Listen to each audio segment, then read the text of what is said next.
Welcome to the Tech Egg. Don't get scrambled. Enjoy the video.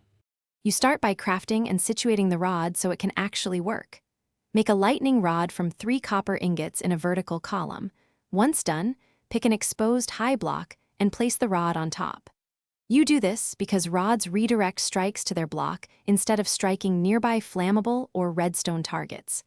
Make sure the area around the rod is clear of taller blocks and overhangs, and move any vulnerable entities away before the next storm arrives. Once the rod is placed, wire it into your redstone system to convert strikes into useful signals. Place redstone dust or a comparator adjacent to the rod's block. The rod emits a brief power pulse when hit. If you need a longer or stronger trigger, add repeaters or a pulse lengthener so devices respond reliably.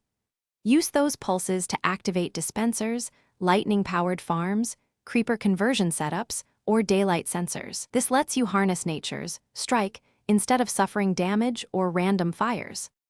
To finish, test your installation during a thunderstorm so you can observe behavior directly. You can summon weather with commands or wait naturally. If you don't see hits, make sure the rod has an unobstructed view of the sky and that your redstone wiring contacts the rod's block correctly.